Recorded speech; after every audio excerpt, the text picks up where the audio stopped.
الحمد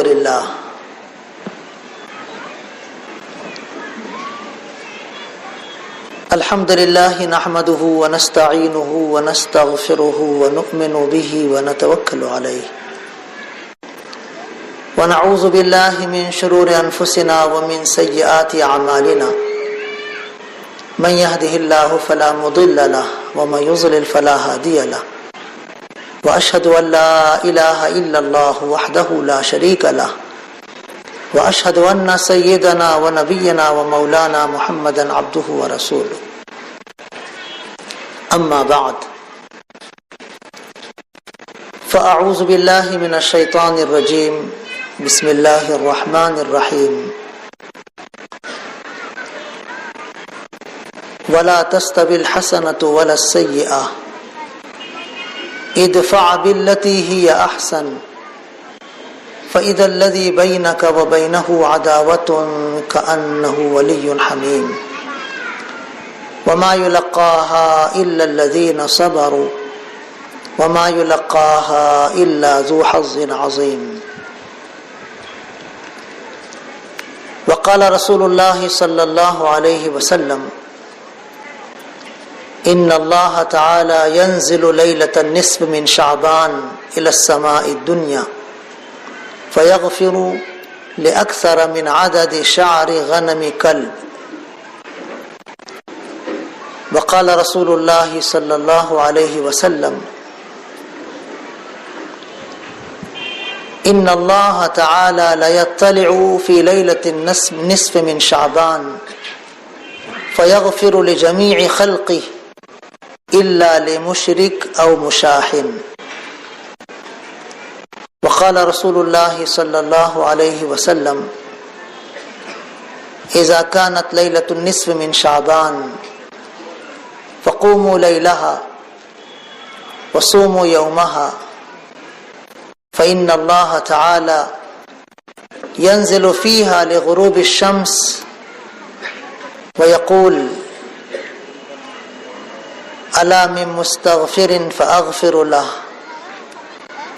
ألا مسترزق فأرزقه ألا مبتلا فأعافيه ألا كذا ألا كذا حتى مطلع الفجر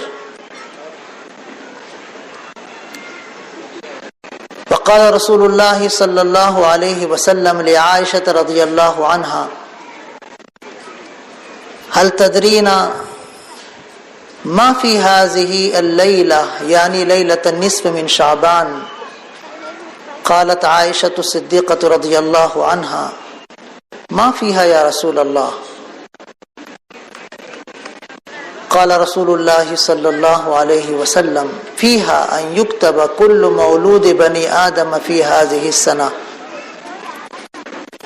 وفيها أن يكتب كل هالك في هذه السنة وفيها ترفع أعمالهم وفيها تنزل أرزاقهم أو كما قال عليه الصلاة والسلام.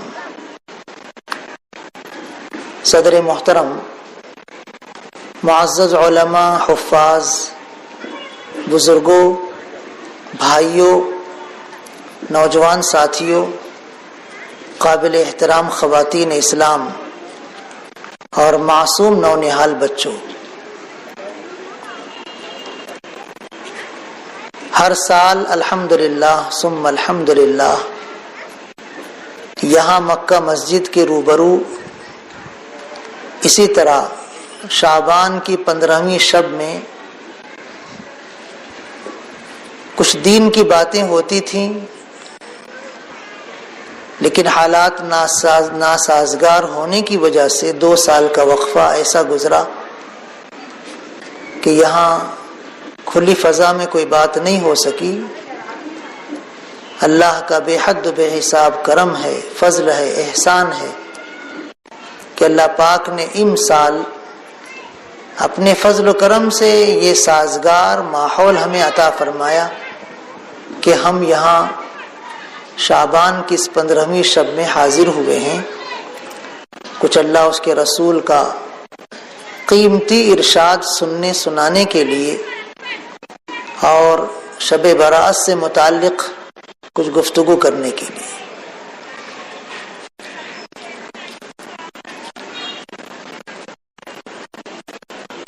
ہم اللہ پاک کا جتنا بھی شکر بجا لائیں کم ہے کہ اللہ پاک نے ہمیں اپنی عبادت کرنے کی توفیق عطا فرمائی، اور آج الحمدللہ جمعہ کی نماز میں بھی، عصر کی نماز میں بھی، مغرب کی نماز میں بھی، عشاء کی نماز میں بھی مسجدیں بالکل فل تھیں، اور انشاءاللہ فجر کی نماز میں بھی اسی طرح مسجدیں بھری رہیں گی۔ کاش یہی منظر مسجدوں کے آباد ہونے کا سال بھر رہے۔ تمام ہی برادران اسلام سے میری مؤدبانہ گزارش ہے کہ وہ اس مبارک رات میں جیسے عبادت کا اہتمام کر رہے ہیں، اسی طرح عمر بھر فرض نمازوں کا اہتمام کریں۔ 100% ہمارے بھائی نمازی بن جائیں، یہ ہمارا ہدف ہے، یہ ہمارا ٹارگیٹ ہے، اور ہر مسلمان کو چاہیے جو بالغ ہو کہ وہ اپنے تئیں فرض نمازوں کی پابندی کرے۔ نفل نمازیں جو ہم پڑھتے ہیں جاگنے کی راتوں میں، یہ نمازیں نفل ہیں، آپ پڑھیں گے تو آپ کو ثواب ملے گا، نہیں پڑھیں گے تو کوئی گناہ نہیں ہے۔ لیکن جو فرض نماز ہم چھوڑ دیتے ہیں، ان نمازوں کے بارے میں ہم سے حساب لیا جائے گا، باز پرس کی جائے گی کہ تم پر نمازیں 5 وقت کی فرض تھیں، تم نے کیوں نہیں پڑھی؟ صرف شب براتی کو تم نے پڑھی، صرف رمضان کی راتوں اور دنوں میں ہی تم نے 5 وقت کی نمازیں ادا کی، اور پھر اس کے بعد تم زندگی بھر نماز 5 وقت کی پڑھتے کیوں نہیں تھے؟ ہم سے پوچھا جائے گا۔ اس لیے اس مبارک رات میں ہر مسلمان جو یہاں موجود ہیں وہ بھی، اور جو یہاں موجود نہیں ہیں ان تک آپ باتیں پہنچا دیں، اللہ ان کے کانوں تک، ان کے دلوں تک باتوں کو پہنچا دے کہ وہ عزم کریں پختہ ارادے کے ساتھ کہ ہم انشاءاللہ اب زندگی کی آخری سانس تک فرض نمازوں کی پابندی کریں گے، ایک بھی فرض نماز ہم چھوڑیں گے نہیں۔ اس کا عہد کریں اس مبارک شب میں، تو انشاءاللہ ثم انشاءاللہ ہماری زندگی میں 5 وقت کی نمازوں کی جو فرضیت اور پابندی ہے وہ انشاءاللہ قائم ہو جائے گی۔ حضور اکرم صلی اللہ علیہ وسلم نے نمازوں کو اپنی آنکھوں کی ٹھنڈک قرار دیا ہے۔ ہم اللہ کے رسول صلی اللہ علیہ وسلم سے محبت کرتے ہیں، اپنے ماں باپ سے بھی زیادہ، اپنے بال بچوں سے بھی زیادہ، دنیا کے تمام انسانوں سے زیادہ، بلکہ ہم اپنی ذات سے بھی زیادہ رسول اکرم صلی اللہ علیہ وسلم سے محبت رکھتے ہیں، اور یہی ایمان کے کمال کی علامت ہے۔ کامل ایمان کی یہی علامت ہے کہ انسان اپنے والدین سے بھی زیادہ، بال بچوں سے بھی زیادہ، تمام انسانوں سے بھی زیادہ، بلکہ خود اپنی ذات سے بھی زیادہ رسول اکرم صلی اللہ علیہ وسلم سے محبت کرے۔ اور یقیناً ہر مسلمان حضور اکرم صلی اللہ علیہ وسلم سے اسی طرح محبت کرتا ہے۔ تو جب ہم اپنے پیغمبر صلی اللہ علیہ وسلم سے ٹوٹ کر اس طرح محبت کرتے ہیں تو پھر ہم کو چاہیے کہ ہم آپ کی محبوب چیز یعنی آنکھوں کی ٹھنڈک نماز سے بھی محبت رکھیں، اس کی بھی پابندی کریں۔ آج میں نے عصر کی نماز میں، مغرب کی نماز میں، عشاء کی نماز میں ایسے مسلمان بھائیوں کو دیکھا ہے جن کو دیکھ کر مجھے بہت خوشی ہوئی کہ الحمدللہ انہوں نے عصر کی نماز، مغرب کی نماز، عشاء کی نماز جماعت سے مسجد میں پڑھی ہے۔ بہت خوشی ہوئی، بے انتہا خوشی ہوئی۔ میں نے دل سے ان کے لیے دعا کی کہ اللہ ان کو پابندی سے اسی طرح فرض نمازیں پڑھنے کی توفیق عطا فرمائے۔ تو ہر مسلمان اس بات کا عہد کر لے کہ اب ہم انشاءاللہ فرض نمازیں چھوڑیں گے نہیں۔ جیسے آج کی رات ہم نے فرض نمازوں کا اہتمام کیا اور آج کے مبارک دن میں ہم نے فرض نمازوں کا اہتمام کیا، اسی طرح ہم فرض نمازوں کا اہتمام عمر بھر کریں گے۔ کتنی عظیم بات ہے کہ روزہ فرض ہوا زمین پر وحی نازل کر کے حج فرض ہوا زمین پر اللہ کی طرف سے وحی نازل کر کے، زکوٰۃ فرض ہوئی زمین پر اللہ کی طرف سے وحی نازل کر کے، لیکن جب نماز کو فرض کرنا ہوا تو اللہ نے وحی بھیج کر زمین پر حکم نازل نہیں کیا، اپنے محبوب پیغمبر صلی اللہ علیہ وسلم کو آسمانوں پر بلایا۔ نماز کی اہمیت کا اندازہ لگائیے، آسمانوں پر اللہ نے اپنے محبوب صلی اللہ علیہ وسلم کو بلایا، اور اس شان سے بلایا کہ حضرت جبریل علیہ السلام آپ کو لینے کے لیے آئے، براق پر سوار کر کے آپ کو لے گئے۔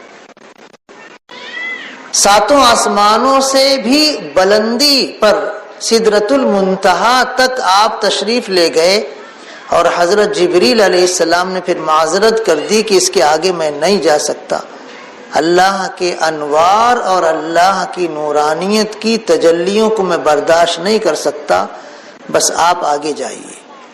رسول اکرم صلی اللہ علیہ وسلم اس سے بھی بلندی تک گئے جہاں تک کسی بھی مخلوق کی رسائی نہیں، نہ فرشتے کی نہ کسی اور پیغمبر کی۔ اللہ سے ملاقات ہوئی، اللہ سے گفتگو ہوئی، اور اللہ نے اس مبارک موقع پر 50 نمازوں کا تحفہ آپ کو اور آپ کی امت کو عنایت فرمایا۔ 50 وقت کی نمازیں حضور اکرم صلی اللہ علیہ وسلم کا معمول تھا، آپ کی سنت مبارکہ تھی، عادت مبارکہ تھی کہ اللہ کی طرف سے جب کوئی مشکل حکم آتا تھا تو آپ اللہ سے گزارش کرتے تھے، درخواست کرتے تھے، اللہ میری امت کمزور ہے، اس حکم کو آسان کر دیجیے، یہ بہت مشکل حکم ہے۔ یہ رسول اکرم صلی اللہ علیہ وسلم کی سنت تھی، آپ کا معمول تھا۔ لیکن 50 وقت کی نمازیں جب اللہ نے عطا فرمائی تو آپ نے اس کو مشکل نہیں سمجھا، آپ نے آسان سمجھا۔ 50 وقت کی نماز آپ خود بھی پڑھ سکتے تھے، آپ کی امت بھی پڑھ سکتی ہیں، تو آپ نے خوشی خوشی قبول کر لیا۔ لیکن حضرت موسیٰ علیہ السلام نے آپ سے کہا کہ یہ بہت زیادہ بڑی تعداد ہے، آپ اللہ سے گزارش کیجئے کہ اللہ کچھ اور اس میں تخفیف فرما دے، اس میں کمی کر دے، کیونکہ 50 وقت کی نمازیں بہت بوجھل ہے۔ رسول اکرم صلی اللہ علیہ وسلم کو ایک بہت عظیم پیغمبر کی بات کا خیال کر کے اللہ کی بارگاہ میں حاضر ہونے کا دوبارہ موقع ملا، اور نمازوں کی تعداد میں کمی کرنے کی درخواست کی، اللہ نے کم کر دیا۔ پھر حضرت موسیٰ علیہ السلام کہنے لگے کہ اور کم کرائیے، اور کم کرائیے، اور کم کرائیے، یہ تعداد بھی بہت زیادہ ہے، بہت زیادہ ہے، بہت زیادہ ہے۔ آخر میں 5 وقت کی نمازوں کی تعداد باقی رہی، تو حضرت موسیٰ علیہ السلام یہی کہتے رہے کہ یہ 5 وقت کی نماز بھی بہت زیادہ ہے، اس کو بھی کم کرا لیجیے۔ مجھ کو میری امت بنی اسرائیل کا تجربہ ہے کہ وہ 2 وقت کی نماز نہیں پڑھتی تھی، 2 وقت کی۔ آپ کی امت 5 وقت کی نماز کیسے پڑھے گی؟ جاؤ اور کم کرا لو، اور کم کرا لو۔ رسول اکرم صلی اللہ علیہ وسلم یہ چاہتے نہیں تھے کہ 5 وقت کی نماز میں اور کمی ہو۔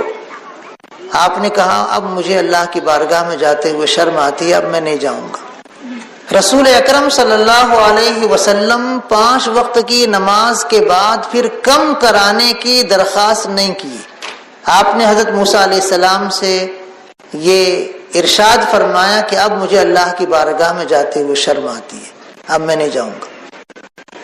5 وقت کی نماز لے کر آنے لگے تو اللہ نے اعلان فرمایا میرے یہاں فیصلے بدلتے نہیں ہیں، میں نے 50 وقت کی نمازیں فرض کی تھیں، وہ 50 وقت کی نمازیں آج بھی باقی ہیں، وہ کم نہیں ہوئی ہیں۔ 5 وقت کی نماز آپ کی امت اگر پڑھے گی تو ہم پوری 50 وقت کی نمازوں کا ثواب دیں گے۔ اللہ پاک کی رحمت دیکھو، اللہ پاک کی نوازش دیکھو۔ اللہ پاک نے فرمایا کہ آپ کی امت 5 وقت کی نماز پڑھے گی تو ہم پوری 50 وقت کی نمازوں کا ثواب دیں گے۔ اللہ اتنا مہربان ہے اپنے ایمان والے بندوں پر۔ 50 وقت کی نماز روزانہ ہم پڑھ رہے ہیں ماشاءاللہ. حضور اکرم صلی اللہ علیہ وسلم تو چاہتے ہی یہی تھے کہ 50 وقت کی پوری نماز ہم بھی پڑھیں، ہماری امت بھی پڑھے. اسی لیے آپ نے کوئی کمی کی درخواست نہیں کی تھی. وہ حضرت موسیٰ علیہ السلام سے بار بار اصرار کرنے کی وجہ سے کمی کی درخواست کی، ورنہ آپ چاہتے ہی یہی تھے کہ 50 وقت کی نماز ہم لے کر جائیں. اور اللہ نے اس کی لاج رکھی اور 50 وقت کی نماز کو برقرار رکھا کہ آپ کی امت 5 وقت کی نماز پڑھے گی تو ایک نماز کا 10 گنا، ایک نیکی کا 10 گنا ثواب اللہ کے ہاں دیا جاتا ہے. تو 50 وقت کی نماز کا ثواب 5 وقت کی نماز پڑھنے والوں کو مل جائے گا. اب اللہ تو اتنا مہربان ہے اپنے ایمان والے بندوں پر،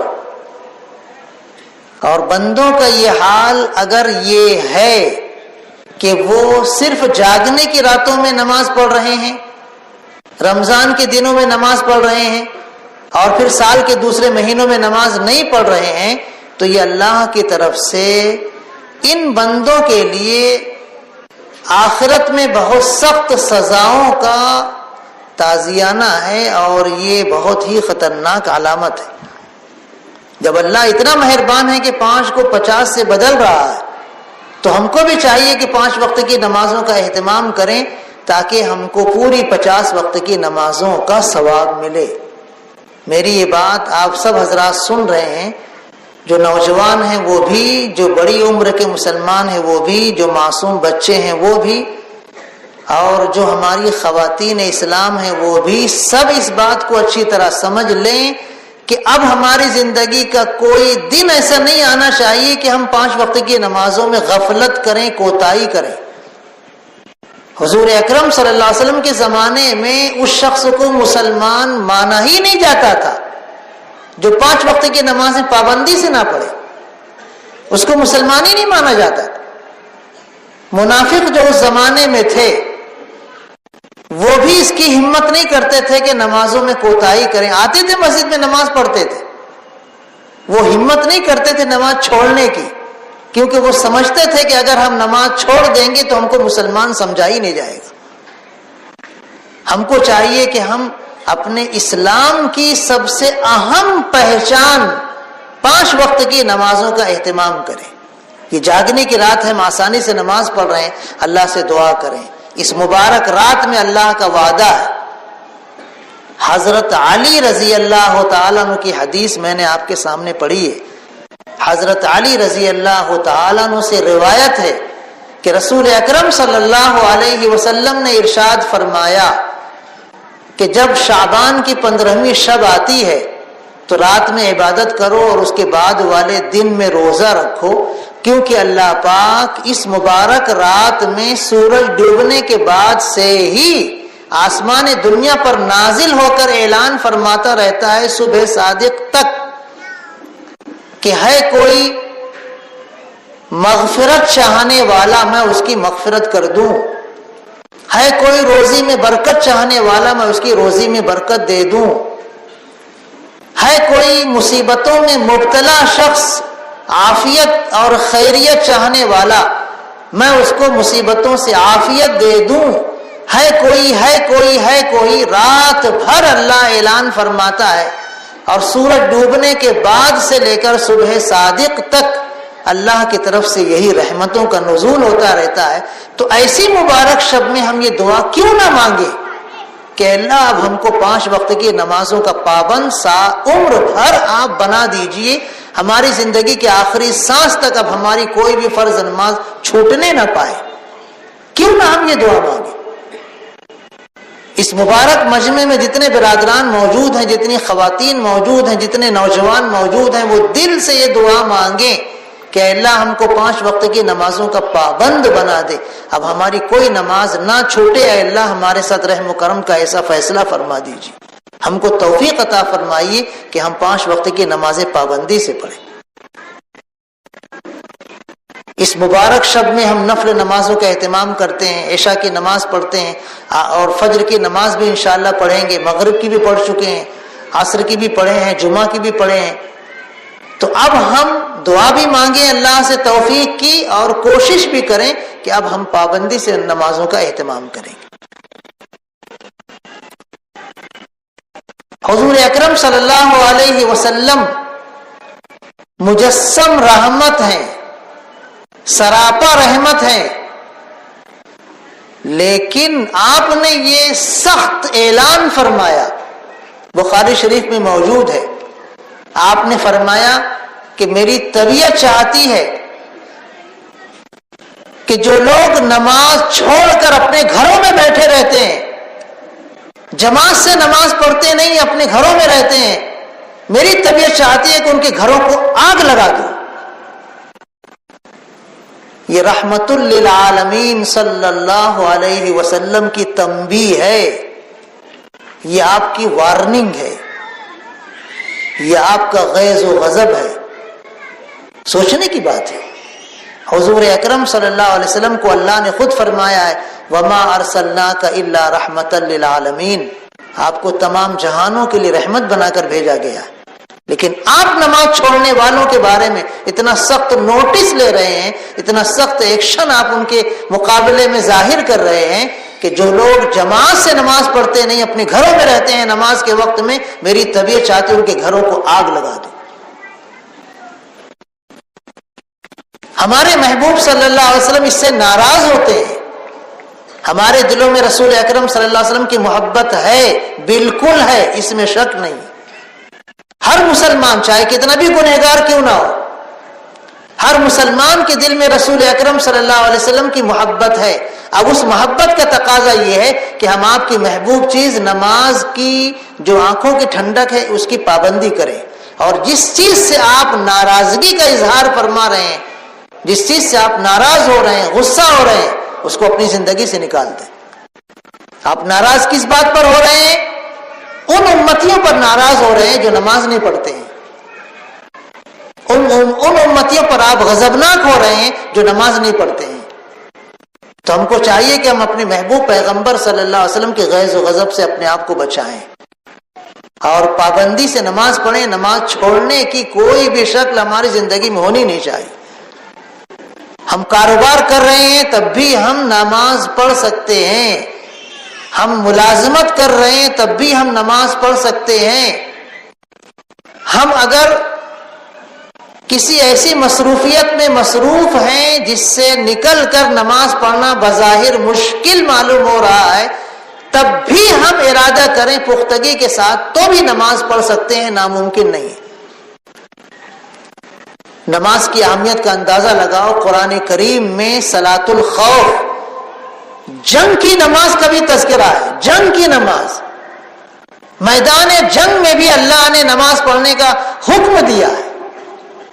سوچنے کی بات ہے، ابھی تو کوئی ایسی شکل نہیں اللہ کی طرف سے ہم کو عافیت عطا ہوئی ہے، صلح اور آشتی کا ماحول ہے، امن و سلامتی کا ماحول ہے۔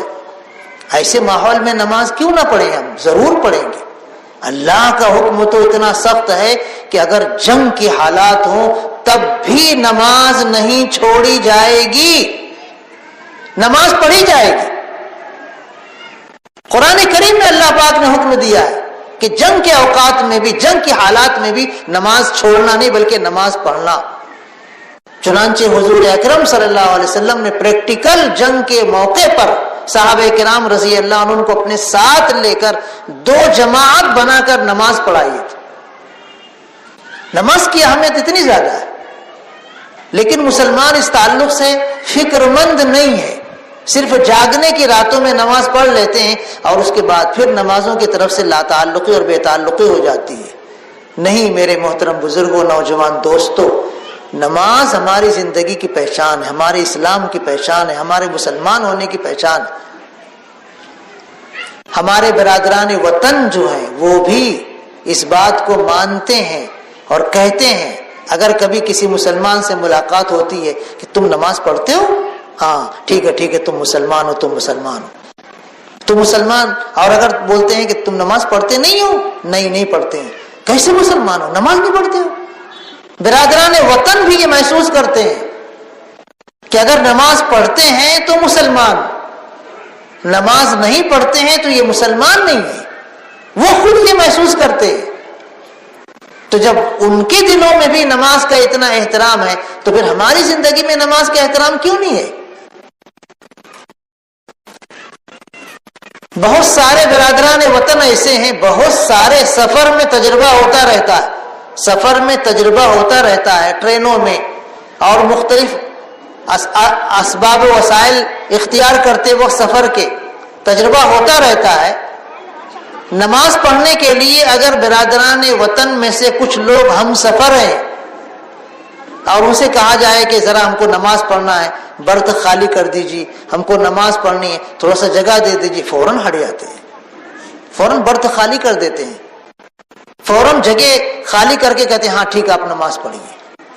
ٹرینوں میں دعوت کے جو ساتھی ہیں، جماعت میں نکلے ہوئے ساتھی ہیں، وہ دو دو کر کے تین تین کر کے جماعت کر کے نماز پڑھتے ہیں، تو سامنے سے وہ خود کسی کو گزرنے نہیں دیتے کہ نماز پڑھ رہے ہیں، نماز پڑھ رہے ہیں۔ برادران وطن وہ نماز کا اتنا احترام کرتے ہیں کہ اگر دو ساتھی تین ساتھی نماز پڑھ رہے ہیں تو وہاں دوسروں کو روک دیتے ہیں کہ نہیں نہیں ابھی نماز پڑھ رہے ہیں، آپ لوگ ٹھہر جائیں، ادھر کے ادھر ٹھہر جاتے ہیں، ادھر کے ادھر ٹھہر جاتے ہیں۔ جب ان کی نماز ہو جاتی ہے تب وہ ادھر کے ادھر آتے ہیں، ادھر کے آتے ہیں۔ ٹرین کے اندر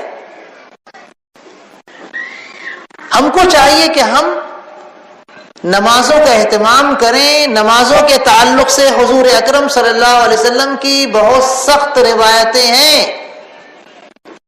اللہ کے رسول صلی اللہ علیہ وسلم کا ایک ارشاد ہے، من ترک الصلاۃ متعمدا فقد کفر، او کما قال علیہ الصلوۃ والسلام، جو جان بوجھ کر نماز چھوڑتا ہے وہ ایمان والا نہیں ہے۔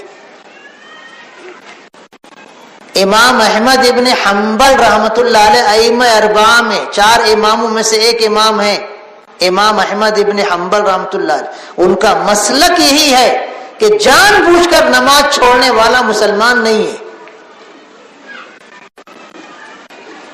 بڑے پیر رحمۃ اللہ علیہ شیخ عبد القادر جیلانی رحمۃ اللہ علیہ حنبلی مسلک کے ہیں، آپ ان کی سوانح حیات پڑھیے۔ بڑے پیر رحمۃ اللہ علیہ حنبلی مسلک کے ہیں، ان کا خود کا بھی یہی مسلک ہے، ان کی خود کی بھی یہی رائے ہے کہ جان بوجھ کر نماز چھوڑنے والا مسلمان نہیں ہے۔ خود ان کی کتاب میں یہ لکھا ہوا ہے، بڑے پیر رحمۃ اللہ نے جو کتاب لکھی ہے اردو میں ترجمہ کیا گیا ہے، اس میں انہوں نے خود یہ لکھا ہے کہ جو جان بوجھ کر نماز چھوڑتا ہے وہ مسلمان نہیں ہے۔ سوچنے کی بات ہے۔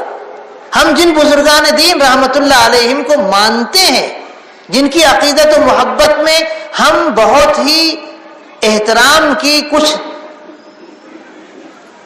اعمال اور حرکات کرتے ہیں، ان کا یہ مسلک ہے کہ جان بوجھ کر نماز چھوڑنے والا مسلمان نہیں ہے۔ ہمارے اپنے شہر میں ایک بڑی بی تھی، بڑی عمر کی خاتون تھی، نماز پڑھتی نہیں تھی، 80-90 سال کی خاتون نماز نہیں پڑھتی تھی۔ ان کے پڑھے لکھے داماد نے ان سے کہا، خالہ تم نماز کیوں نہیں پڑھتے؟ ارے جا رہے ہو جا۔ داماد اپنی ساس کو محبت سے احترام سے کہہ رہا ہے، خالہ آپ نماز کیوں نہیں پڑھتی ہیں؟ ارے جانا، تو پڑھتا نہ جا پڑھ، میرے کو کائے کو بول رہا؟ ارے نہیں نا خالہ تم نماز پڑھا کرو۔ ارے تو پڑھنا، تیرے کو کیا میں روک رہی؟ بڈھی مانی نہیں رہی، اس کو سمجھا رہے ہیں لیکن نہیں مان رہی۔ میرے کو جیسے ابھی تک میں رہی ویسی رہنے دے، کیوں نہیں نماز پڑھتی ہو تم؟ ارے نماز پڑھنا کوئی ضروری ہے کیا؟ وہ سمجھ گئے کہ بڑی بی کی زندگی گزر گئی نماز سے دور رہتے ہوئے، اب ان کو سیدھے سیدھے سمجھانا نہیں پڑے گا، ان کو آئیڈیا سے سمجھانا پڑے گا۔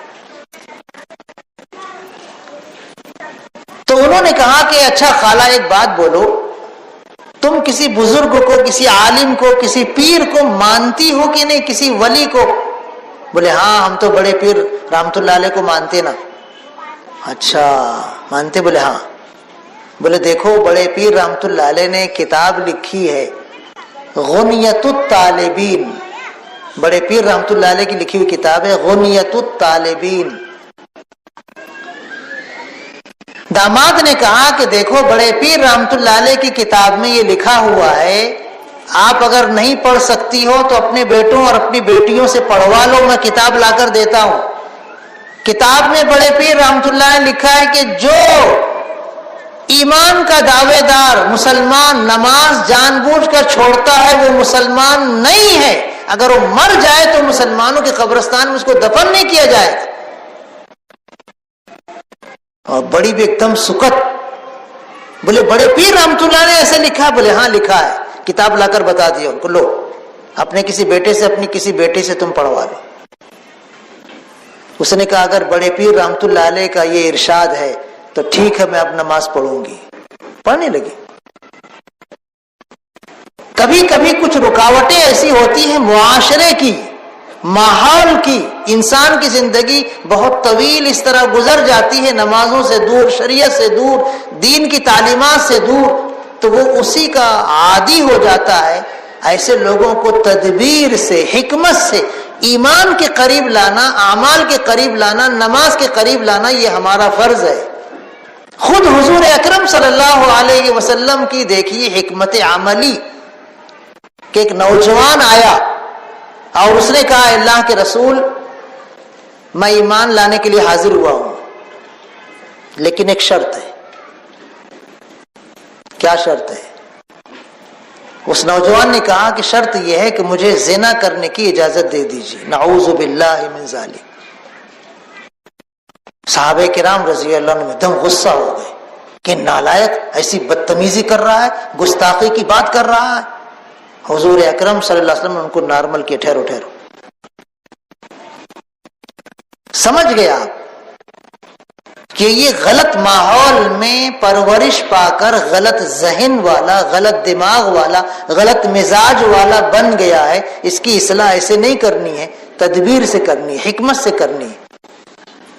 تو رسول اکرم صلی اللہ علیہ وسلم نے اس سے کہا ایک بات بتاؤ، تم اسلام لانے کے لیے شرط پیش کر رہے ہو کہ مجھے زنا کی اجازت دو، میں تم سے پوچھتا ہوں تم زنا کسی نہ کسی لڑکی سے کرو گے نا؟ مجھے ایک بات بتاؤ کہ تمہاری بہن سے اگر کوئی زنا کرنا چاہے تو تم اجازت دو گے؟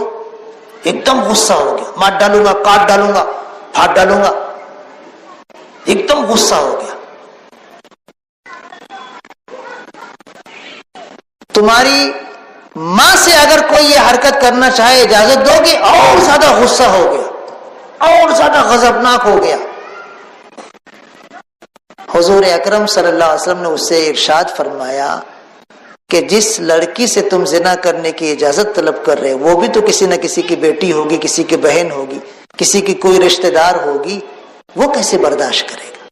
جب تم اپنی بیٹی، اپنی بہن، اپنی ماں اور اپنی کسی قریبی رشتہ دار خاتون کے ساتھ اس حرکت کو قبول نہیں کرتے، گوارا نہیں کرتے ہو، تو دوسرا کیسے گوارا کرے گا؟ کیسے تم کو اجازت دی جائے؟ اس کی ذہن کی گرہ کھل گئی، فوراً بات سمجھ میں آ گئی، اور پھر حضور اکرم صلی اللہ علیہ وسلم نے اس کے سینے پر ہاتھ رکھ کر دعا دی، اے اللہ اس کو ثابت قدمی عطا فرما، اس کو پاکیزگی اور عفت عطا فرما۔ وہ صحابی اتنے پاک باز صحابی بنے، اتنے پاک باز صحابی بنے کہ زنا سے زیادہ کوئی گناہ ان کی نگاہوں میں مکروہ اور خطرناک محسوس نہیں ہوتا تھا۔ سب سے زیادہ مکروہ، ناپسندیدہ گناہ یہی محسوس ہوتا تھا، حالانکہ اور بھی بہت سارے کبیرہ گناہ ہیں، لیکن رسول اکرم صلی اللہ علیہ وسلم کی حکمت عملی سے اچھی طرح ان کو سمجھ میں آ گیا کہ یہ بہت غلط حرکت ہے اور گناہ کبیرہ ہے، یہ نہیں کرنا چاہیے۔ ایسے ہی نماز چھوڑنا بھی گناہ کبیرہ ہے، معمولی جرم نہیں ہے۔ جان بوجھ کر نماز چھوڑ دینا ایک بالغ مسلمان کے لیے اتنا بڑا گناہ ہے کہ اس کی سزا جو رسول اکرم صلی اللہ علیہ وسلم نے بیان فرمائی وہ سن کر آدمی کانپ جاتا ہے، رونگٹے کھڑے ہو جاتے ہیں۔ نماز چھوڑنے والے کو جو جہنم میں سلگایا جائے گا وہ سزا اتنی خطرناک ہے۔ اس لیے محترم بزرگوں، نوجوان دوستو، ہم یہ مجلس منعقد کیے ہیں، تمام دوستوں سے میری مؤدبانہ گزارش ہے، تمام مسلمان بھائیوں اور بہنوں سے میری مؤدبانہ گزارش ہے، اتنی مبارک مجلس ہم نے منعقد کی ہے، اس مجلس کا احترام یہ ہے، اس مجلس کا تقاضا یہ ہے اس مجلس کا حق ادا کرنے کی شکل یہ ہے کہ اب ہم کل سے کوئی بھی فرض نماز نہ چھوڑیں، اس کا عہد کیجیے۔ کوئی بھی فرض نماز اب نہیں چھوڑیں گے تو پھر سمجھ لو یہ مجلس اصول ہو گئی، اس مجلس کو منعقد کرنے کا پروگرام کامیاب ہو گیا۔ اس پروگرام کی کامیابی لوگوں کے بہت زیادہ آنے کی شکل میں نہیں، یاد رکھنا اس کو۔ عام طور پر لوگ کیا سمجھتے ہیں، بہت بڑا مجمع تھا، جلسہ کامیاب ہو گیا، بہت دیر تک جلسہ چلتا رہا، کوئی اٹھ کر گیا نہیں، جلسہ کامیاب ہو گیا، اتنے سارے لوگ غور سے سنتے رہے، جلسہ کامیاب ہو گیا، بہت اچھی تقریر ہوئی، بہت اچھا پروگرام ہوا، جلسہ کامیاب ہو گیا۔ یہ جلسے کے کامیاب ہونے کی علامت نہیں ہے، یہ پروگرام کے کامیاب ہونے کی علامت نہیں ہے۔ پروگرام کے اس کامیاب ہونے کی علامت یہ ہے کہ اس مجلس میں جتنے ہمارے نوجوان دوست ہیں، اس محلے کے ہوں یا دوسرے محلے کے ہوں، جتنے بھی حاضرین ہیں یا جتنے بھی خواتین ہیں، سب اس بات کا عزم کریں کہ کل سے انشاءاللہ ہماری زندگی میں نماز اتنی پختگی کے ساتھ داخل ہوگی کہ اب عمر بھر ہم نماز چھوڑیں گے نہیں، انشاءاللہ۔ تو پھر ہم سمجھیں گے کہ ہاں آج کا یہ جلسہ، آج کی یہ مبارک مجلس اور آج کی مبارک اور نورانی شب کی یہ نشست کامیاب ہے۔ کوئی مسلمان بھائی نماز کے وقت مسجد سے باہر نظر نہیں آنا چاہیے۔ ہاں دوسری مسجد میں نماز پڑھ چکے ہیں، ٹھیک ہے، اچھی بات ہے، دوسری کسی اور مسجد میں نماز پڑھنا ہے، ٹھیک ہے، کوئی بات نہیں، لیکن نماز ہماری چھوٹنی نہیں چاہیے۔ یہ نفل نمازوں کی جاگنے کی رات ہمارے فرض نمازوں کے لیے ایک مؤثر ذریعہ بن جائے۔ اللہ اپنے کرم سے، اپنے فضل سے ہم سب کو اس مبارک شب میں نفل نماز پڑھنے کے بہانے فرض نماز پڑھنے کا عادی بنا دے، آمین ثم آمین۔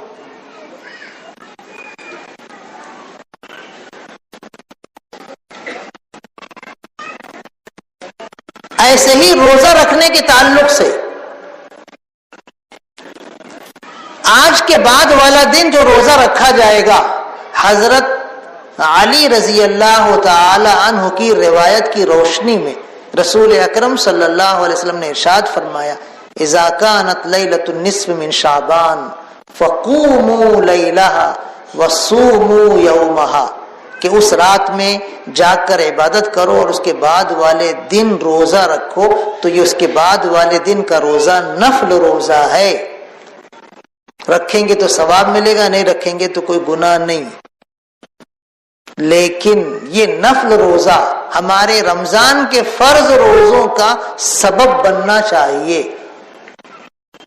ہماری محترم ماں اور بہنیں ماشاءاللہ روزہ رکھنے میں مردوں سے زیادہ شوقین ہیں، مردوں سے زیادہ ان کو روزہ رکھنے کا حوصلہ ہے، وہ تو رکھتی ہیں، رمضان میں بھی فرض روزہ ہماری محترم ماں اور بہنیں رکھتی ہیں، لیکن کچھ ایسے بھی مسلمان رمضان میں نظر آتے ہیں، نعوذ باللہ من ذالک، جو رمضان کے دنوں میں پان کھاتے ہوئے، رمضان کے دنوں میں چائے پیتے ہوئے، رمضان کے دنوں میں بیڑی پیتے ہوئے، رمضان کے دنوں میں پوڑی کھاتے ہوئے نظر آتے ہیں۔ کتنے افسوس کی بات ہے، رمضان کے دنوں میں ایک ہٹا کٹا مسلمان روزہ نہ رکھے، بے شرمی کی انتہا ہے، بے غیرتی کی انتہا ہے۔ حضرت عمر رضی اللہ تعالی عنہ ایک مرتبہ رمضان میں دیکھے ایک شخص نشے کی حالت میں جھومتا ہوا چلا جا رہا تھا، رمضان میں، دن میں، یعنی اس نے دن میں شراب پی۔ حضرت عمر رضی اللہ عنہ فوراً کوڑا نکالے اور سٹا اس نوجوان کو مارنے لگے۔ بے شرم، بے حیا، ہمارے گھروں میں چھوٹے چھوٹے معصوم بچے بھی روزہ ہیں اور تو ہٹا کٹا ہو کر روزہ نہیں رکھتا، اس کو کوڑوں سے مارنے لگے۔ تو یہ نفل روزہ رکھنا ہمارا فرض روزوں کا سبب بن جائے اور رمضان کے روزے ہم 100% رکھنے والے بنے۔ ہمارے معاشرے کا ایک بھی مسلمان جو بالغ ہے بے روزہ نہیں ہونا چاہیے، ایک بھی مسلمان جو بالغ ہے بے نمازی نہیں ہونا چاہیے۔ ہر بالغ مسلمان مرد نمازی رہے، ہر بالغ مسلمان مرد روزہ دار رہے رمضان میں، ایسا ماحول ہم کو بنانا ہے۔ جو مسلمان روزہ نہیں رکھتے محنت مزدوری کی وجہ سے، ٹھیلا گاڑی ڈھکیلتے ہیں، حمالی کرتے ہیں، یا ان کی ڈیوٹی بہت سخت ہے ہوٹلوں کے اندر، ان کو بھی ذرا سمجھا بجھا کر، ان کے مالکوں کو بھی ذرا سمجھا بجھا کر ہم ان کو روزہ رکھنے کا عادی بنائیں۔ محنت مزدوری کر کے بھی روزہ رکھنا ممکن ہے، ناممکن نہیں ہے۔ بہت سارے لوگ محنت مزدوری کر کے ماشاءاللہ روزہ رکھتے ہیں، محنت مزدوری کر کے بھی روزہ رکھتے ہیں، ناممکن نہیں ہے۔ پاورلوم کے بہت سارے مزدور دن بھر کی ڈیوٹی کر کے بھی روزہ رکھتے ہیں۔ بہت سارے حمالی کرنے والے حمالی کرتے ہوئے بھی روزہ رکھتے ہیں۔ بہت سارے ڈرائیور دن بھر ڈرائیونگ کرتے ہیں لیکن روزہ رکھتے ہیں، روزہ چھوڑتے نہیں ہیں۔ تو محنت مزدوری کر کے بھی روزہ رکھا جا سکتا ہے۔ محنت مزدوری کر کے ہم کتنا کمائیں گے دن بھر میں؟ 500، 1000۔ اگر روزہ چھوڑ کر یہ 1000 کما رہے ہیں تو یہ 1000 برکت والا مال نہیں مانا جائے گا۔ ہم 1000 کے بجائے 500 کمائیں، 500 کے بجائے 300 کمائیں، 300 کے بجائے 200 کمائیں، لیکن روزہ رکھ کے ہم جو بھی ہمارا پیشہ اس پیشے کو اختیار کریں وہ برکت والا مال رہے گا۔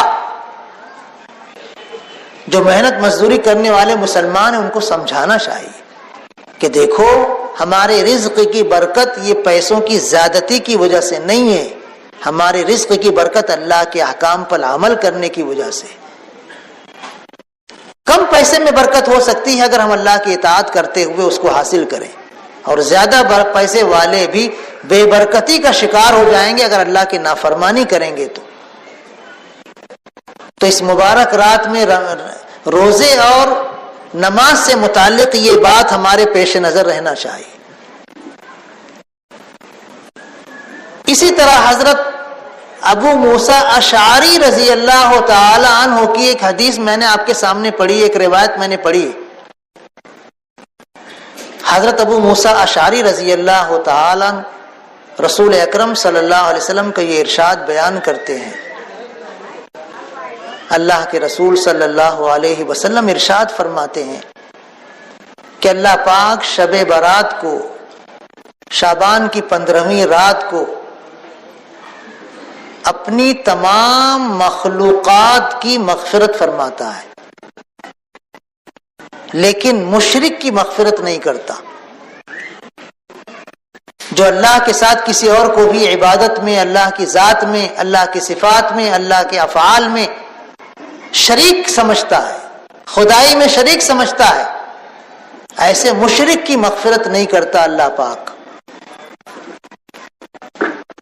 اسی طرح حضور اکرم صلی اللہ علیہ وسلم نے ارشاد فرمایا کہ اس مبارک رات میں اللہ اپنی تمام مخلوق کی مغفرت فرماتا ہے، لیکن ان مسلمانوں کی مغفرت نہیں کرتا جن کے دلوں میں آپس میں بغض اور کینہ کپٹ ہو، اللہ تعالیٰ ان کی مغفرت نہیں کرتا۔ یہ تنبیہ بھی ہمارے پیش نظر رہنا چاہیے شب برات کے موقع پر، بہت سخت تنبیہ ہے۔ ہم نماز پڑھتے ہیں، ہم روزہ رکھتے ہیں، ہم قرآن کی تلاوت کرتے ہیں، ہم تسبیح پڑھتے ہیں، ہم دعا مانگتے ہیں، ہمارا حلیہ دینداروں کی طرح ہے، لیکن ہمارے دل میں فلاں مسلمان کے بارے میں، فلاں مسلمان کے بارے میں، فلاں رشتہ دار کے بارے میں، فلاں رشتہ دار کے بارے میں عداوت ہے، دشمنی ہے، بدگمانی ہے، تو یقین جانو اس مبارک رات کا فیض ہم کو نہیں ملے گا، اس مبارک رات کی نورانیت اور برکتیں ہم کو نہیں ملیں گی، اللہ کی مغفرت ہم کو حاصل نہیں ہوگی۔ اس لیے ہم کو چاہیے کہ اس مبارک رات میں ہم اس بات کا بھی عہد کریں کہ ہم اپنے دلوں کو صاف کریں گے اور مسلمان بھائیوں سے ہمارے دلوں میں کوئی کینہ کپٹ بغض عداوت نہیں رہے گی۔ بھائی بھائی ہو، بھائی بہن ہو، بہن بہن ہو، پڑوسی پڑوسی ہو اور دور قریب کے رشتہ دار ہو، دوست احباب ہو، عام مسلمان ہی کیوں نہ ہو جن سے ہمارا ویوہار ہو چکا ہے، ہو رہا ہے، وہ مسلمان کیوں نہ ہو، کسی بھی طرح کے مسلمانوں سے ہمارا دل صاف ہونا چاہیے، ہمارے دل میں میل کچیل نہیں ہونا چاہیے۔ اگر ہمارے دل میں کسی مسلمان کے بارے میں کینہ کپٹ ہے، بغض عداوت حسد ہے، تو ہماری مغفرت نہیں ہوگی، حضرت ابو موسیٰ اشعری رضی اللہ تعالیٰ عنہ کی حدیث ہے، ان اللہ تعالی لیطلع فی هذه اللیلۃ المبارکہ واللہ یغفر لجمیع خلقہ الا لمشرک او مشاحن او کما قال علیہ الصلوۃ والسلام۔ مشرک اور مشاحن کی مغفرت نہیں ہوتی۔ مشاحن کا مطلب دل میں بغض رکھنے والا، دل میں بدگمانی رکھنے والا، دل میں عداوت اور دشمنی رکھنے والا، اس کی مغفرت نہیں ہوگی۔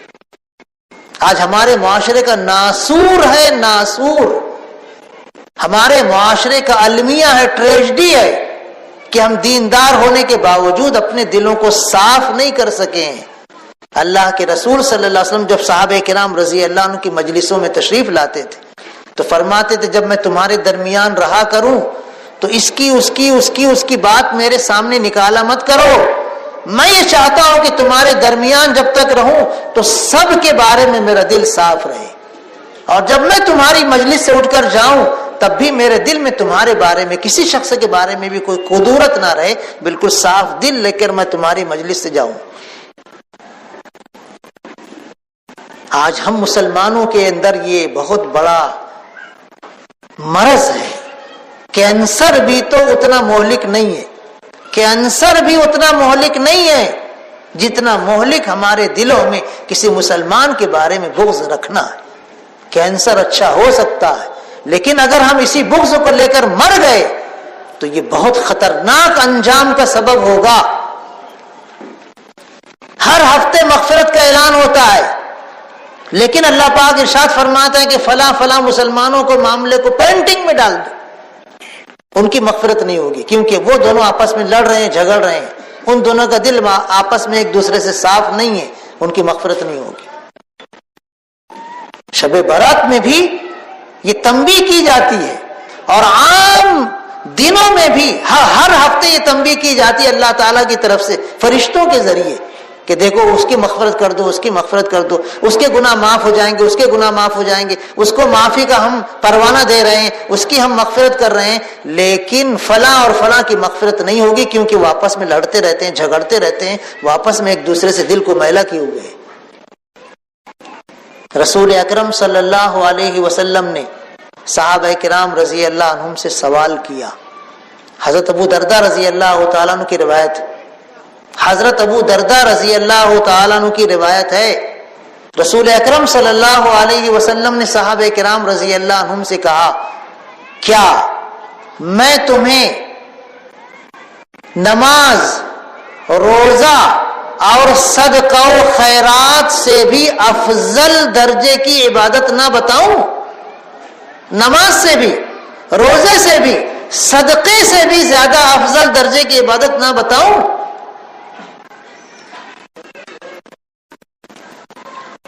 صحابہ کرام رضی اللہ عنہم نے عرض کیا اللہ کے رسول ضرور بتائیے۔ تو آپ نے ارشاد فرمایا وہ آپس کے تعلقات جوڑنا ہے، تم مل جل کر رہو گے، آپس میں بھائی بھائی بن کر رہو گے، ایک دوسرے سے نرم مزاجی کے ساتھ تمہارا ملنا جلنا رہے گا، دلوں میں کسی کے خلاف کوئی کینہ کپٹ بغض عداوت نہیں رہے گا، تو یہ نماز روزے زکوٰۃ سے بھی افضل عبادت ہے۔ اور پھر آپ نے ارشاد فرمایا کہ آپس کے تعلقات توڑنا، دلوں میں میل کچیل پیدا کرنا، یہ نیکیوں کو موٹ دینے والا، نیکیوں کو صاف کر دینے والا ہے، جڑ سمیت اکھاڑ پھینکنے والا ہے۔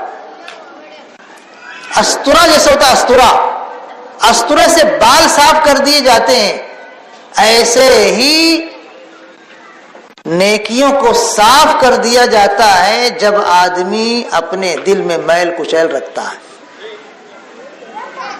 دلوں کا میل کچیل نیکیوں کو خراب کرنے والا، نیکیوں کو مٹا دینے والا ہے۔ ہم کو چاہیے کہ ہم اپنے دلوں کو صاف رکھیں تاکہ ہماری نیکیاں محفوظ رہیں۔ اگر ہم نیکی کرتے ہیں، نماز پڑھتے ہیں، روزہ رکھتے ہیں، زکوٰۃ دیتے ہیں، لیکن دل میں ہمارے دشمنیاں ہیں اور بدگمانیاں ہیں، تو یہ نمازیں ہماری قبول نہیں ہوتی ہیں، یہ نیکیاں ہماری ضائع ہو جاتی ہیں۔ یہ رسول اکرم صلی اللہ علیہ وسلم کا ارشاد ہے، حضرت ابو درداء رضی اللہ تعالیٰ کی روایت۔ تو اس مبارک رات میں یہ بھی ہمارے پیش نظر تنبیہ رہنا چاہیے کہ ہم آپس میں مل جل کر رہے ہیں، بھائی بھائی بن کر رہے ہیں۔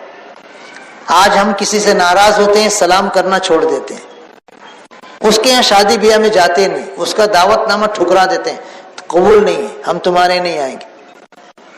اور پھر سامنے والا بھی ایسے ہی کرتا ہے کہ اپنی خوشی کے موقع پر اس کو بلاتا ہی نہیں، اور وہ بلاتا ہے تو جاتا ہی نہیں ہے۔ یہ جو ہمارے درمیان اتنی نفرتیں ہو گئی ہیں، یہ غلط ہے۔ کہیں کسی گھر میں بھائی بھائی کا جھگڑا ہے، بہن بھائی کا جھگڑا ہے،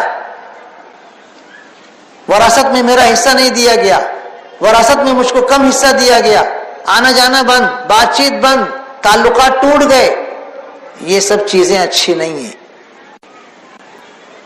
اچھی نہیں ہے۔ اگر کوئی جرم کر رہا ہے کہ وراثت کا حصہ نہیں دے رہا ہے، تو آپ بھی تو جرم کر رہے ہو کہ بات چیت بند کر دیے، آنا جانا بند کر دیے، الیک سلیک بند کر دیے۔ تو اگر وہ مجرم ہے تو آپ بھی مجرم ہو گئے، فرق کیا ہوا؟ ہمارا بھائی، ہماری بہن، ہمارا رشتہ دار ہمارا حق چھین لیا، ہم کو دیا نہیں، وہ اللہ کے یہاں پکڑا جائے گا، اس کی گردن ناپی جائے گی، اس سے حق لیا جائے گا۔ لیکن اگر ہم نے بھی بات چیت بند کر دی، آنا جانا بند کر دیا، تو ہماری بھی گردن ناپی جائے گی کہ تم نے قطع تعلق کیوں کیا، قطع رحمی کیوں کیا؟ صلہ رحمی کا حکم دیا گیا تھا، رشتہ ناتا جوڑنے کا حکم دیا گیا تھا، تم نے رشتہ ناتا توڑا کیوں؟ ہم سے بھی پوچھا جائے گا۔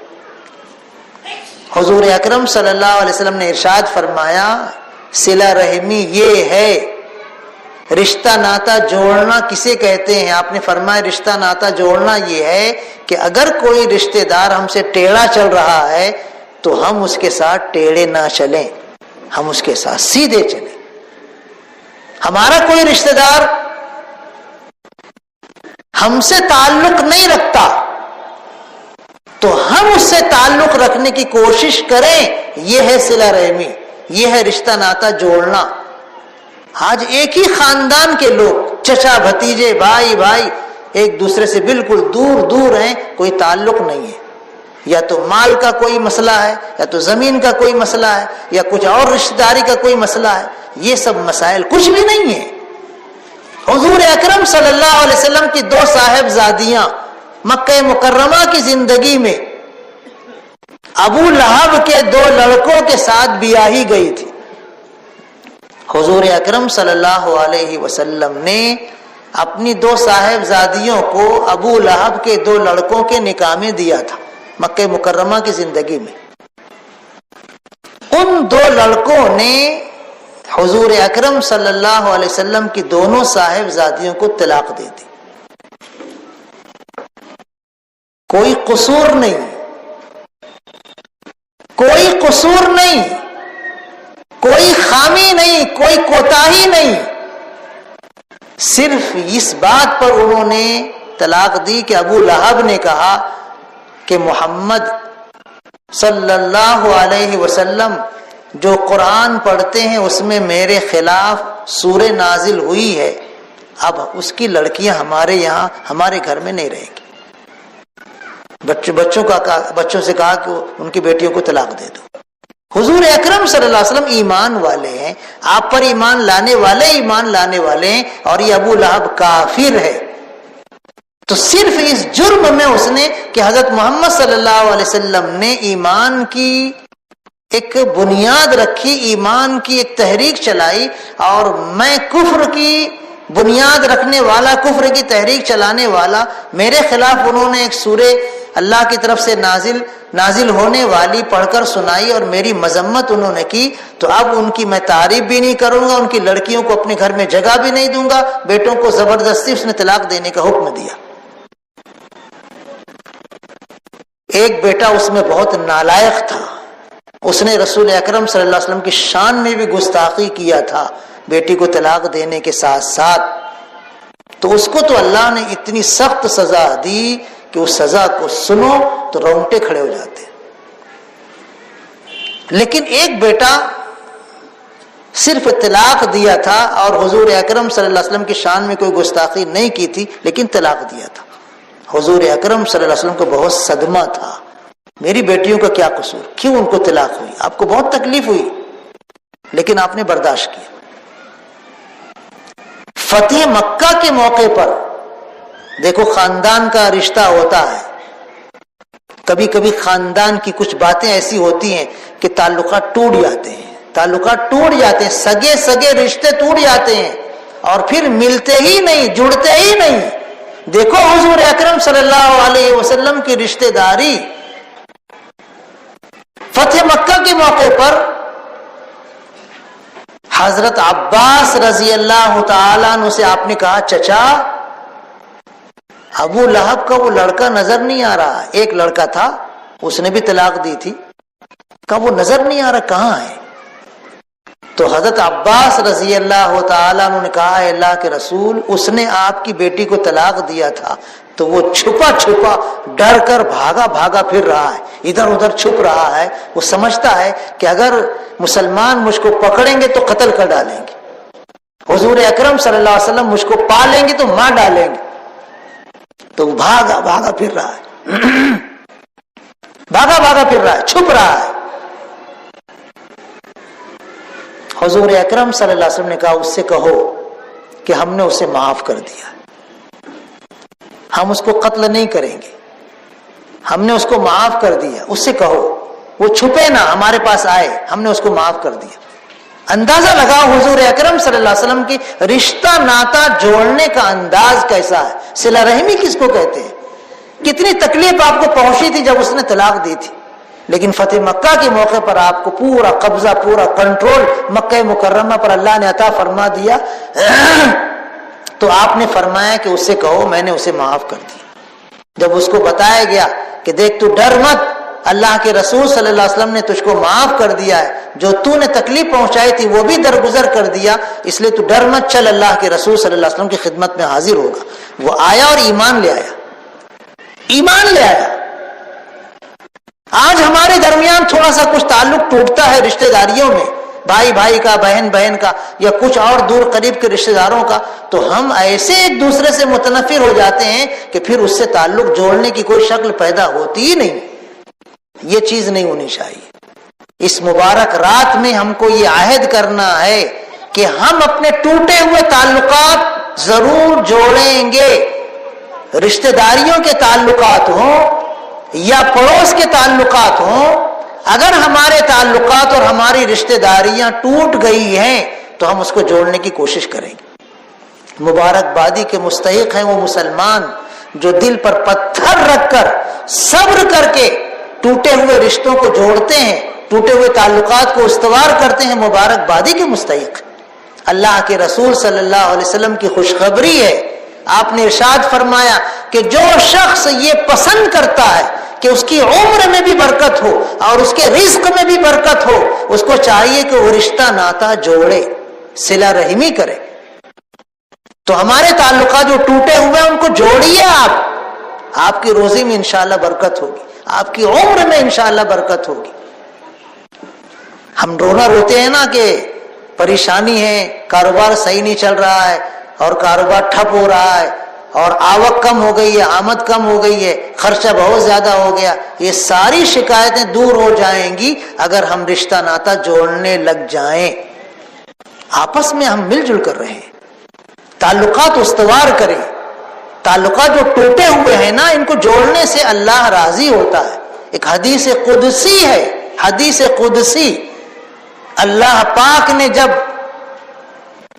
رشتہ داری کو پیدا کیا تو رشتہ داری نے اللہ کا دامن پکڑ لیا۔ اللہ نے کہا کیا بات ہے، کیوں تو نے دامن پکڑ لیا؟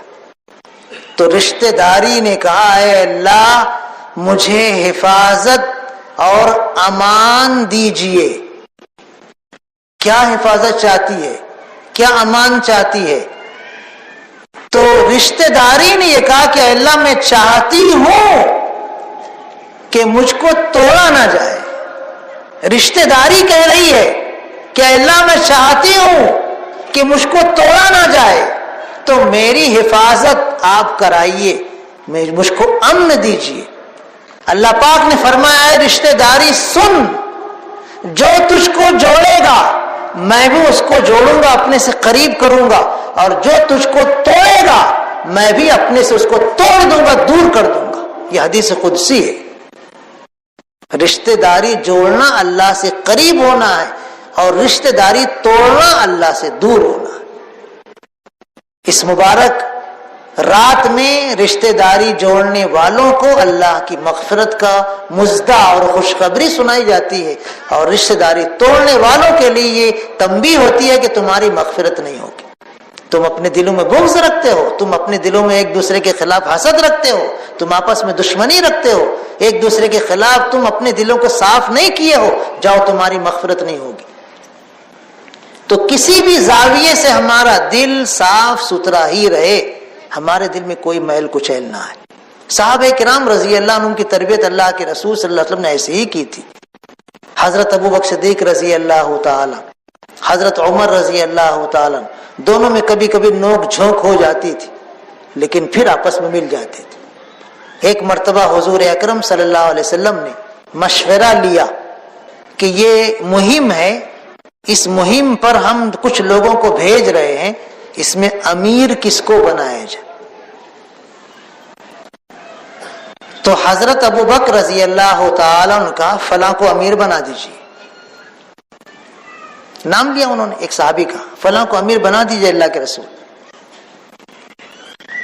تو حضرت عمر رضی اللہ عنہ جھٹ سے بول دیے، اے اللہ کے رسول فلاں کو بنائیے، دوسرے کسی کا نام پیش کر دیا۔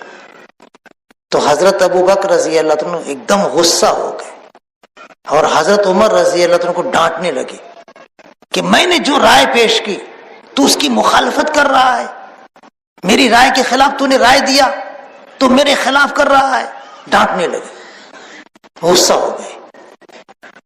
حضرت عمر رضی اللہ عنہ کچھ نہیں بولے، خاموش رہے، صرف اتنا بولے کہ نہیں بھائی، میں نے تو ایک رائے دی تھی، تم نے ایک رائے دی، میں نے بھی ایک رائے دی، تم نے ایک نام پیش کیا، میں نے بھی ایک نام پیش کر دیا، میں تمہاری مخالفت نہیں کر رہا ہوں۔ لیکن حضرت ابوبکر ایک دم غصہ ہو گیا، نہیں تو میری مخالفت کر رہا ہے، تو میرے اپوز میں ہے، تو میرے محمد مقابل ہے۔ حضرت عمر رضی اللہ عنہ بہت غصے ہوئے تھے، لیکن اس وقت سائلنٹ، برداشت کر لی، چلے گئے گھر۔ تھوڑی دیر کے بعد حضرت ابوبکر صدیق رضی اللہ تعالیٰ عنہ کو احساس ہوا کہ مجلس میں میں نے عمر کو ڈانٹ دیا، اچھا نہیں کیا، نہیں ڈانٹنا چاہیے تھا۔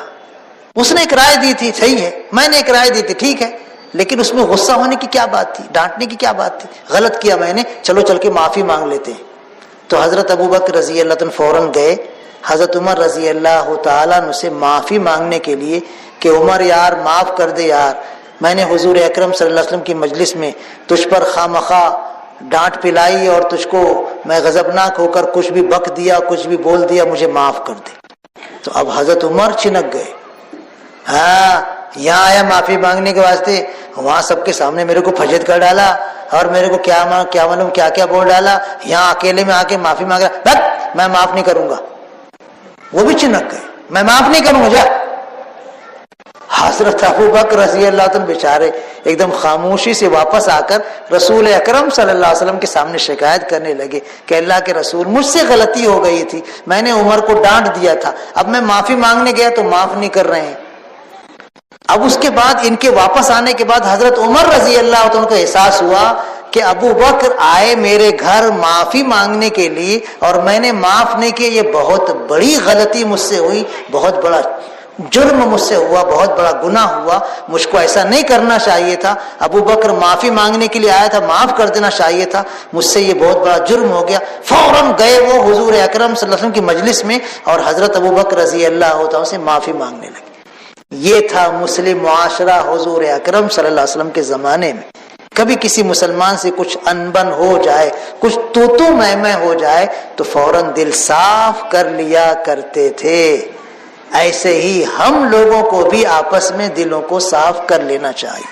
مسجد کا کوئی معاملہ ہے، آپس میں مصلیوں کا، امام کا، مؤذن کا، ٹرسٹیوں کا کوئی معاملہ ہے، کبھی تو میں ہو جاتی ہے، کبھی کچھ بولنا ہو جاتا ہے، تو اس معاملے کو وہیں ختم کر دینا چاہیے، اس کو دل میں جگہ نہیں دینا چاہیے۔ ہو گیا معاملہ رفع دفع ختم، بس ایک دوسرے سے پھر ملنا جلنا ہم کو کر لینا چاہیے۔ گھر کی چہار دیواری میں، خاندان میں کسی سے کچھ ہو گیا اور پھر اس کے بعد تنا تنی ہونے کے بعد پھر ذرا سا منہ پھلا لیے اور دل میں کوئی بات بدگمانی کے پیدا ہوگی، نہیں، وہاں ہو گیا ختم. اب اس کے بعد پھر ملنا جلنا ہمارا ہو جانا چاہیے. یہ معصوم بچے ہیں. ان معصوم بچوں کا جھگڑا آپ نے دیکھا ہوگا. یہ آپس میں جھگڑتے ہیں, ایک دوسرے کو مارتے ہیں, ایک دوسرے کے ٹوپی چھین کے بھاگتے ہیں, ایک دوسرے کا کرتا پھاڑ ڈالتے ہیں. لیکن یہی بچے جھگڑنے کے بعد فوراً پھر آپس میں کھیلنے لگ جاتے ہیں, فوراً مل جل کر آپس میں ایک دوسرے کے ساتھ دوست بن جاتے ہیں. یہ معصوم بچے ہم کو روزانہ سبق دیتے ہیں کہ تم بڑی عمر کے سمجھدارو, تم عقل مندو, بالغو, ہم بچوں سے سبق حاصل کرو. ہم جھگڑنے کے بعد بھی مل جل کر دوست بن جاتے ہیں. تم جھگڑنے کے بعد قبر میں چلے جاتے ہو, قبر میں, لیکن تمہاری دشمنی ختم نہیں ہوتی. ہوتا ہے ایسا, زندگی بھر ہم ایک دوسرے سے ملنا گوارا نہیں کرتے, مر جاتے ہیں, قبر کی تاریکیوں میں گم ہو جاتے ہیں, لیکن ہم ایک دوسرے سے ملنا گوارا نہیں کرتے. ہم سے تو یہ بچے اچھے ہیں. تو ہم اس حال میں, جس حال سے ہم گزر رہے ہیں, وقت کی ایک اہم ضرورت ہے کہ مسلمان آپس میں مل جل کر رہے ہیں. جب مسلمان مل جل کر رہتے ہیں نا تو اللہ کی طرف سے رحمت آتی ہے. دشمن ہمارا بال بیکا نہیں کر سکے گا, یاد رکھنا, اگر ہم مل جل کر رہے تو. اور اگر ہم آپس میں ایک دوسرے کے خلاف بدگمان رہے, دشمنی اپنے دلوں میں پالتے رہے, بغض حسد سے اپنے دلوں کو گندا کرتے رہے, تو دشمن ہم کو ختم نہیں کرے گا, اللہ کا غضب ہم کو ختم کر ڈالے گا. اللہ کا غضب ہم کو ختم کر ڈالے گا. ہم کو چاہیے کہ اللہ کی رحمت کو اپنے معاشرے کی طرف متوجہ کریں, اللہ کے غضب سے اپنی حفاظت کریں. دشمن ہمیں ختم نہیں کر سکتا. دشمن کی طاقت ہی کیا ہے کہ مسلمانوں ختم کرے. اللہ کی مہربانی ہمارے ساتھ ہوگی, اللہ کی مدد ہمارے ساتھ ہوگی تو پوری دنیا دشمن ہو جائے, ہمارا بال بیکا نہیں کر سکتی. اور اگر اللہ کی مہربانی, اللہ کی مدد ہمارے ساتھ نہیں ہے تو ایک چونٹی بھی ہم کو ہلاک کر سکتی. چونٹی.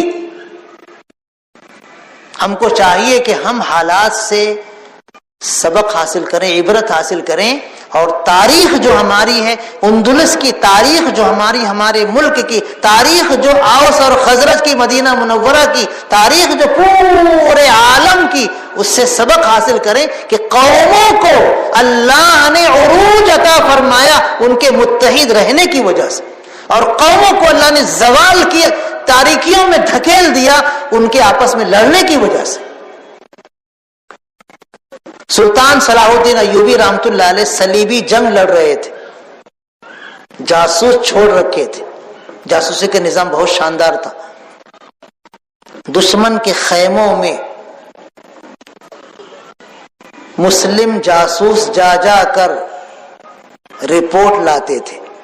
تو سلطان صلاح الدین ایوبی رحمۃ اللہ علیہ کے پاس رپورٹ یہ آئی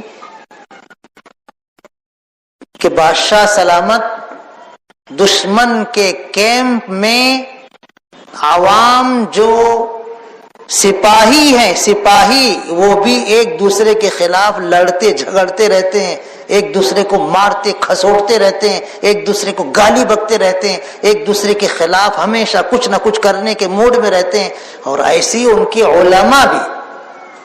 رپورٹ یہ ہوئی صلاح الدین ایوبی رحمۃ اللہ علیہ کے پاس آئی کہ دشمن کے کیمپ میں جو سپاہی ہیں وہ بھی آپس میں لڑتے رہتے ہیں, ان کے اندر یکجہتی نہیں ہے, اور جو ان کے مذہبی پیشوا ہیں, جو ان کے علماء ہیں, وہ بھی آپس میں لڑتے رہتے ہیں, کسی بات پر الجھتے رہتے ہیں, بحث کرتے ہیں, اور ان کے درمیان بھی ایسی بحث ہوتی ہے لگتا جیسے ایک دوسرے کو مار ڈالیں گے. سلطان صلاح الدین ایوبی رحمۃ اللہ نے جب یہ رپورٹ سنی تو کہا کہ بس خوش ہو جاؤ, خوش ہو جاؤ, اللہ کی مدد تمہارے ساتھ ہے.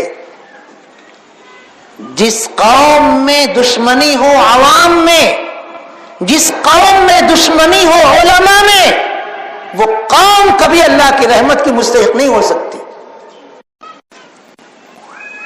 یاد رکھو مسلمان بھائیوں, آج ہمارے علماء کے درمیان بھی, ہماری عوام کے درمیان بھی دلوں کی صفائی نہیں ہے. ہم آپس میں ایک دوسرے سے قریب نہیں ہیں, ایک دوسرے سے اپنے دلوں میں میل رکھتے ہیں. ہم کو چاہیے کہ اس مبارک رات میں اپنے دلوں کو صاف ستھرا بنانے کی کوشش کریں.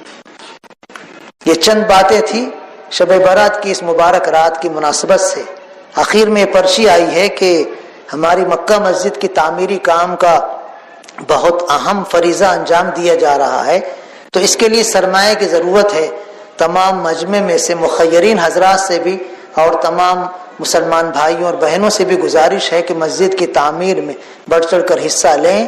اللہ پاک آپ کے دینے کو قبول فرمائیں۔ آپ نے اپنا قیمتی وقت یہاں پر باتیں سننے کے لیے استعمال کیا، اللہ پاک آپ کے حاضر ہونے اور دین کی باتیں سننے کا بھی اجر و ثواب اپنے شایع نشان بہترین دونوں جہان میں عطا فرمائے، اجر و ثواب کی شکل میں۔ اور اللہ پاک ہمیں پابندی سے فرض نمازوں کو اہتمام کے ساتھ پڑھنے اور ایک دوسرے کے ساتھ خیر خواہی کا برتاؤ کرنے اور کسی بھی کی مسلمان کے خلاف بدگمان نہ ہونے اور دشمنی اور کینہ کپٹ اپنے دل میں نہ رکھنے کی توفیق عطا فرمائے۔ آمین۔ وآخر دعوانا ان الحمد للہ رب العالمین۔